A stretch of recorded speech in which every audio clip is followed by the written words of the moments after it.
আজকে যখন কথা বলতে প্রথম যখন নিয়ত করে এসেছিলাম এখানে, তখন একটা ধারণা ছিল এমন একটা কেসা কাহিনী বলবো যাতে করে এই যশোরের লোকগুলো বোঝে না ওয়াজ ভালো হয়েছে। কিন্তু আমি ওখানে বেশি শুনতে পেলাম যে কিছু লোক নাকি এইরাম করে বলাচ্ছে। আমি চিন্তা করলাম এমন ওয়াজ পারবো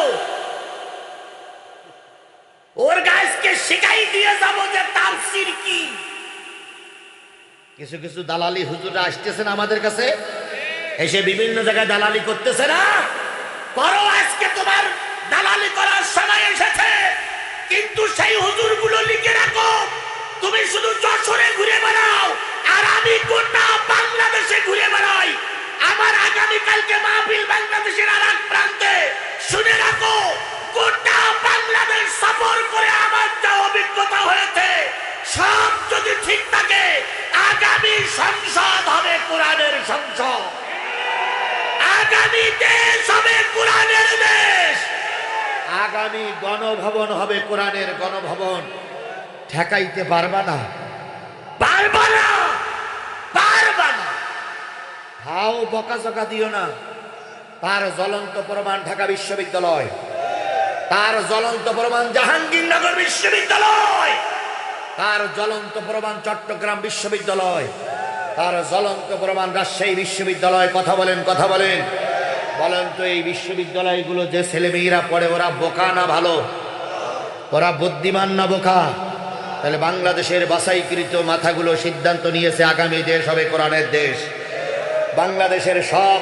বাংলাদেশের সব জ্ঞানীরা সিদ্ধান্ত নিল, কেবল সিদ্ধান্ত নিতে পারতেছে না এই এলাকার কিছু ধান কাটা পাঠি। ছোট মনে করবেন না, আমি আপনাদের ছোট মনে করি না, কারণ আপনারা ধান কাটতেছেন বলে আমরা খাচ্ছি, আপনারা মাঠে ধান চাষ করতেছেন বলে আমাদের রেজেকের ব্যবস্থা হচ্ছে। আমি আপনাদের ছোট মনে করছি না।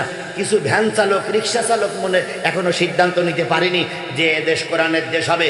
আপনি লিখে রাখেন আজকে 3 তারিখ দিয়ে,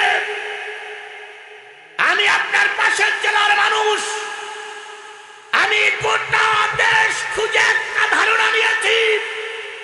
যে যাই বলুক আর যে যাই করুক, এই অবস্থা যদি বিরাজমান থাকে, বাংলাদেশ আগামীর দেশ হবে টুপিওয়ালার দেশ, আগামী সংসদ হবে টুপিওয়ালার সংসদ, আগামী গণভবন হবে টুপিওয়ালাদের গণভবন। সেই গণভবন তৈরি করতে গেলে 151টা আসনের দরকার। আমরা সারা দেশের থেকে 150টা আসন দেব। আপনাদের এই আসনটা আপনারা টুপিওয়ালাদের দিতে পারবেন? 150টা আসন আপনাদের দেওয়া লাগবে না। 150টা আসন দেওয়া না দেওয়ার দায়িত্ব ডাক্তার শফিকুর রহমানের। 150টা আসন পাক আর না পাক সে দায়িত্ব আজিজুল ইসলাম জিহাদি। কিন্তু আপনাদের দায়িত্ব, আপনাদের এই আসনটা কোরআনের জন্য দিতে হবে। আপনারা কি পারবেন? পারবেন? তাহলে আজকের থেকে নিয়ত করতে হবে, যতদিন পর্যন্ত ফেব্রুয়ারি মাস শেষ না হয় ততদিন পর্যন্ত প্রয়োজনে না খেয়ে থাকবো, তবু কোরআনওয়ালাদের বিজয় না করে ঘরে প্রবেশ করব না। কারা কারা রাজি আছে? 2 হাত উঁচু করে আল্লাহরে দেখা। ওই দেশ বিরোধীদের মোকাবেলা করে ময়দানে টিকে আছি, আর এখন তো প্রশ্নই ওঠে না, কারণ সব আমার লোক, যেদিক তাকাই সেদিক আমার লোক, যেদিক তাকাই সেদিক আমার লোক। এখানে বাকবাকুম করার কোনো সুযোগ দেওয়া হবে না। কয় শ্রেণীর মানুষের পর আল্লাহর লানত? 1 নম্বরে যারা মূর্তি নির্মাণ করে, আর একজন যারা আল্লাহর আইন বাদ দিয়ে সাসার আইন প্রতিষ্ঠা করতে চায়, তাদের পরে আল্লাহর কি? তাদের পরে আল্লাহর কি? ওয়ায়াকুলুনা লিল্লাযীনা কাফারু হাউলা ইয়াহদা মিনাল্লাযীনা আমানু সাবিলা।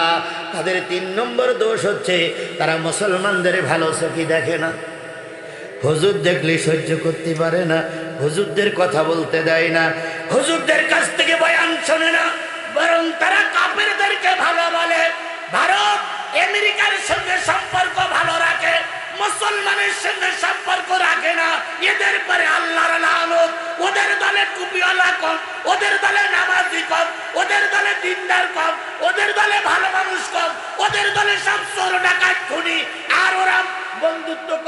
কাফের মুশরিক বেঈমানের সঙ্গে, ওদের পরে আল্লাহর কি? ওদের পরে আল্লাহর কি? এবার আপনার সামনে 4টে দল এখন উপস্থিত আছে। কয়টা? অথবা 10টা দল উপস্থিত আছে। এই 10টা দলের ভিতর থেকে আপনি 1 মিনিট গবেষণা করুন তো, কোন দলে ভালো লোক বেশি? কোন দলের নাম বলবেন না? কোন দলের লোক, কোন দলে ভালো লোক বেশি? নিশ্চয়ই টুপিওয়ালাদের দলে ভালো লোক বেশি। এই কথা বলেন না কেন? তাহলে টুপিওয়ালাদের দলে ভালো লোক বেশি, এদের পরে আল্লাহর রহমত। আর যেই দলে খারাপ লোক বেশি, ওই দলে আল্লাহর লানত। ওই দলে যদি আপনি সাপোর্ট করেন, ওদের সঙ্গে হয় জান্নাত নয় জাহান্নাম।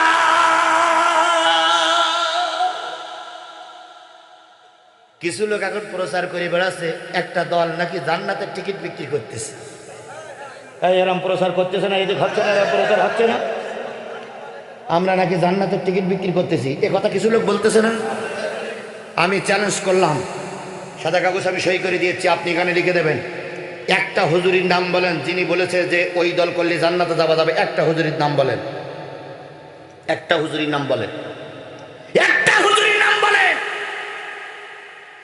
আমরা জান্নাতের টিকিট বিক্রি করি না ভাই, আমরা জান্নাতে যাওয়ার পথ দেখাই।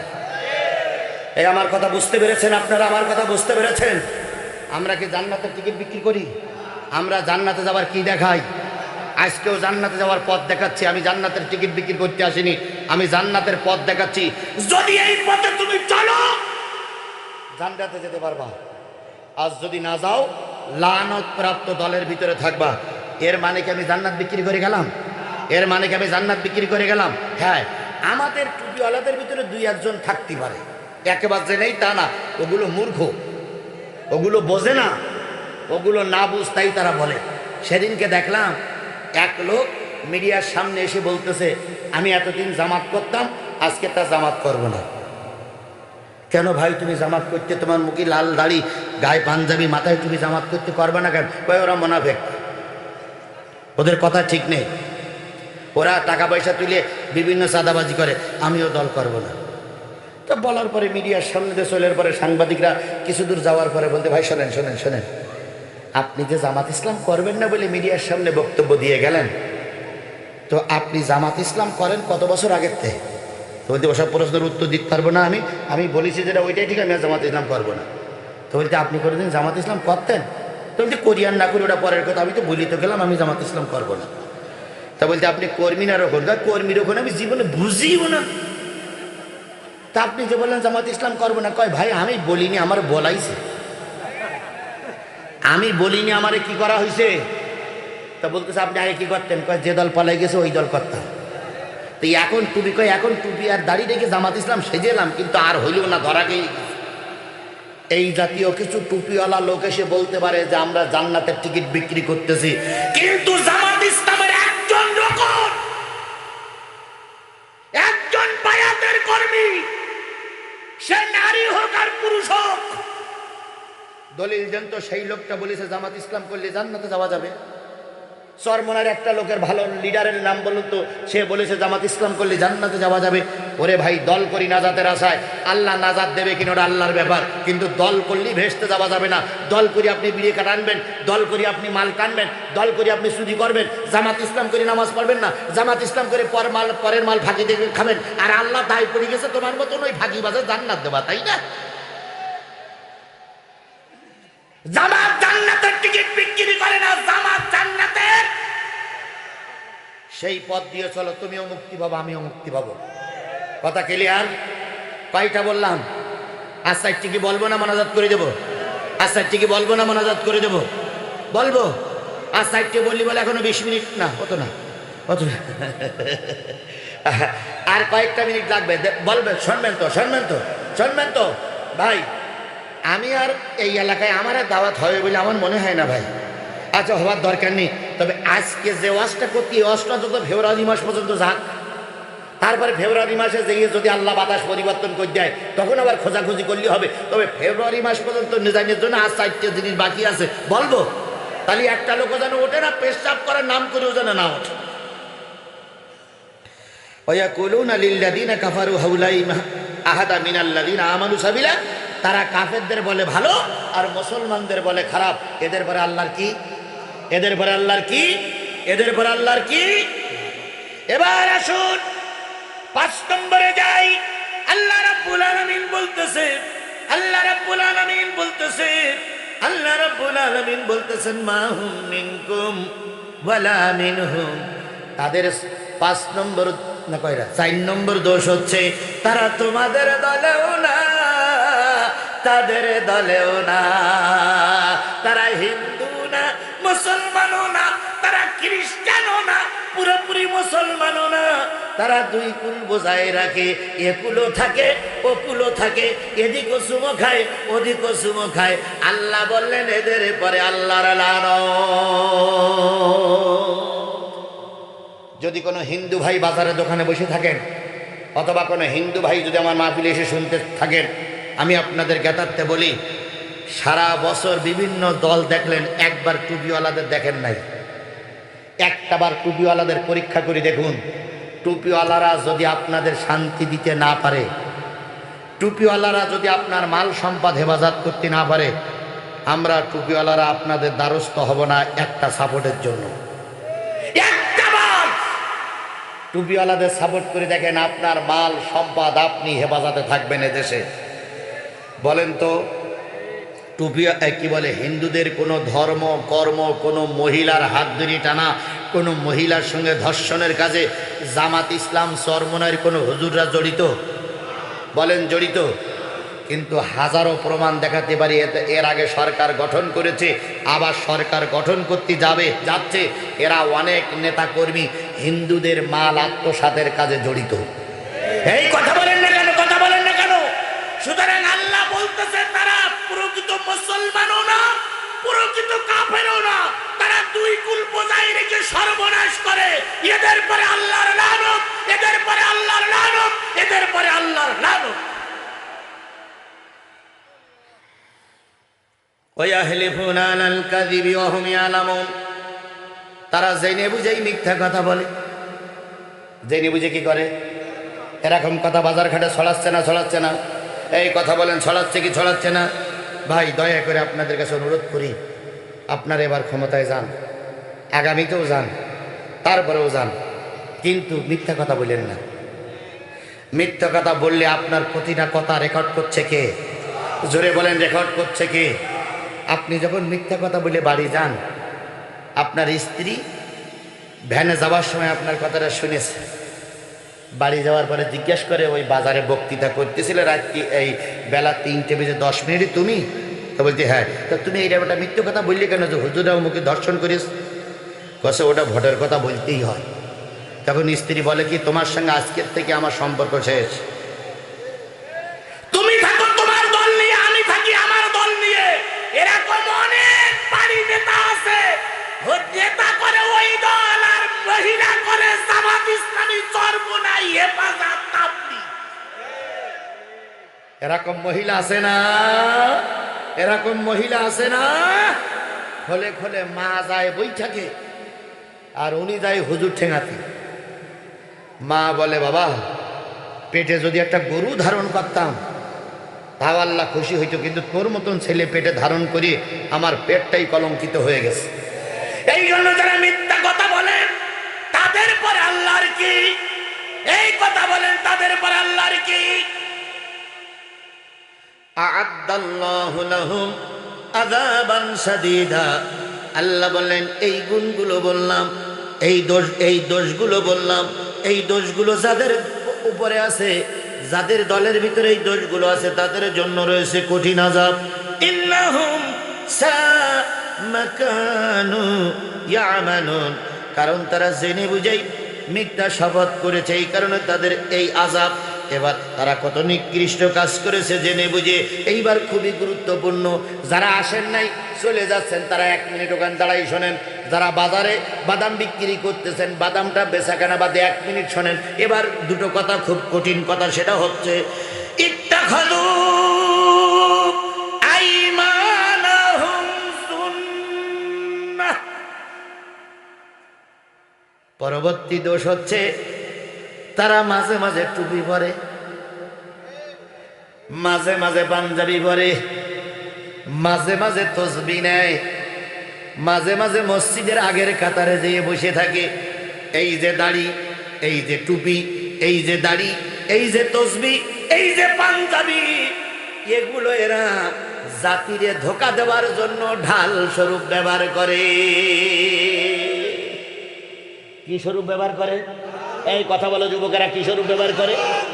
এরা সারা বছর টুপি পরে না, কিন্তু জানুয়ারি মাস থেকে টুপি পরা শুরু করবে। এই কথা বলেন, কথা বলেন, এ জাতি আছে না? আছে না? এ জাতি আছে না নাই? আচ্ছা বলুন তো, ঢাল কি সব সময় কাজে লাগে? কোন সময় কাজে লাগাইতে হয়? যুদ্ধের সময়। তাছাড়া ঢাল কিন্তু 12 মাস কাজে লাগে না। এরাও টুপি আর দাড়ি সব সময় ব্যবহার করে না, ভোটের সময়। এই ধোঁকা দেওয়া জাতি আমার সামনে আছে, আপনাদের সামনে আছে, এ বাজারে আছে। এদের পরে আল্লাহর কি? এদের পরে আল্লাহর কি? এদের পরে আল্লাহর কি? আবারও বলছি, কোন সূরা? কয়টা? 4টা। নেসা কয়টা? মুজাদালার কত নম্বর? কত নম্বর? 14, 15, 16, 17। 14, 15, 16, 17। আর নেসার কয়টা? 51, 52, 53। 4 আর 3 কত? এই 7টা আয়াতের ভিতরে কয়টা দোষ? 7টা। 7টা দোষ যাদের ভিতরে আছে তাদের পরে আল্লাহর কি? তার ভিতরে এখনকার দোষ হচ্ছে তারা মাঝে মাঝে দাড়ি টুপি ব্যবহার করে। আসরের নামাজ মাঝে মাঝে 2-3 বার পড়ে। যাচ্ছে ভোট চাতি, আহলে হাদিস মসজিদে আজান হয়েছে, আগে হয় না পরে হয়, তো ওখানে নামাজ পড়ি না, নেবার পরে কিছুদিন যাওয়ার পরে এখন কিন্তু আজান 2-3 বার হয়। 4:30 একটা হয়, 4টে একটা হয়। এখন 4:30 যেখানে হয়েছে ওখানে নামাজ পড়ি, আসসালামু আলাইকুম আমার মার্কা, তাহলে আহলে হাদিস পড়ি একবার সালাম দিয়েছে, জায়গা 4:30 আজান দিয়েছে, সেখানে একবার পড়ি কি করেছে, এবার 4টে আর এক জায়গায় আজান দিয়েছে, ওখানে দেখি নামাজ পড়ি। তা কর্মীরা বলতে, স্যার শুনেছি আসরের নামাজ একবারের বেশি পড়া যায় না, আর আপনি যে অনেকক্ষণ এই নির্বাচনে ক্যাম্প করে আসতেছেন, উজু করলেন না, মাঠে পেশাব করেছিলেন, পানিও নেননি, অথচ আজকের আসরের নামাজ আপনি 3 বার পড়লেন, স্যার এ কোন শরিয়াতে আছে? তখন স্যার মেগে মেগে বলে, চুপ কর, এটা নির্বাচনী নামাজ, এতে উজু করা লাগে না, মুখে পানি নেওয়াও লাগে না। এরকম লোক আমার সমাজে না থাকলেও খুব তাড়াতাড়ি আসবে, খুব তাড়াতাড়ি আসবে, খুব তাড়াতাড়ি আসবে। এদের পরে আল্লাহর কি? এই মুসলমান বীর পুরুষের মতন বলেন, এদের পরে আল্লাহর কি? ফাসাদু আন সাবিলিল্লাহ। এরা আব্বার আইন প্রতিষ্ঠা করতে চায়, স্বামীর আইন প্রতিষ্ঠা করতে চায়, নেতার আইন প্রতিষ্ঠা করতে চায়, কিন্তু কোরআনের আইন প্রতিষ্ঠা করতে, এরা কোরআনের আইন প্রতিষ্ঠার কাজে কি করে? বাধা দেয়। ধরে নিলাম জামাত ইসলাম, চরমনাই, হেফাজত আর খেলাফত, এরা 4টে ইসলামী দল এক হয়েছে। এই 4টে ইসলামী দল সব খেজুর গাছ মার্কা প্রতীক, সব খেজুর গাছের ইসলাম। আর আপনাদেরটা হলো মদিনার ইসলাম। আপনাদেরটা কি ইসলাম? আপনাদেরটা মদিনার ইসলাম। আসুন আগামী শুক্রবারের দিন আপনি মদিনার ইসলামের নেতা ভোটে দাঁড়াবেন, সামনে শুক্রবারে বাজার মসজিদে আপনার ইমামতি করা লাগবে। যারা মদিনার ইসলাম প্রতিষ্ঠা করার জন্য আপনাদের কাছে আসবে তাদের বলবেন কি, ভাই মাগরিবের নামাজ আর এশার নামাজ আসবেন কেন? আসার পরে বলবেন যে আজকের মাগরিবের নামাজ ইমামতি আপনি করেন। আরে ভাই আমি এসে ভোট নিতে, আমি ইমামতি করব। কয় আপনি 4 লক্ষ মানুষের ইমাম হবেন বলে আমার কাছে সমর্থন চাচ্ছেন, 200 লোকের ইমামতি করেন। তখন কি বলবে জানেন? ভাই আমার জোহরে আর আসরে দিয়ে মাগরিবের এশায় আমি, মাগরিবের এশায় আমি। তাহলে যারা মাগরিবের এশায় জাহিরি কেরাত বলে ইমামতি করতে অক্ষম, তাদেরকে আমাদের এই 4 লক্ষ মানুষের ইমাম হওয়ার দরকার নাই। কথা বলেন, কথা বলেন, এই কথা বলেন। তাহলে আগামীতে তাদেরকে নেতা বানাবো যারা কোরআন সহি করে পড়তে পারে, যারা টুপিওয়ালাদের দলের লোক। এই জন্য কোন বাতিল মুনাফিকরে ইমাম বানাবো না, আগামী দিনের ইমাম বানাবো কোরআনওয়ালাদের। কারা কারা রাজি আছেন 2 হাত উঁচু করে আল্লাহর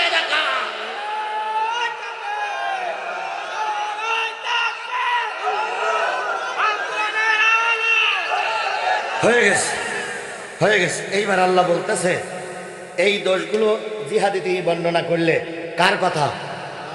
এই কথা যাদের, এই দোষগুলো যাদের ভিতরে আছে, লান তুগনিয়া আনহুম আমওয়ালুহুম ওয়ালা আওলাদুহুম মিনাল্লাহি শাইয়া উলাইকা আসহাবুন নারি হুম ফিহা খালিদুন।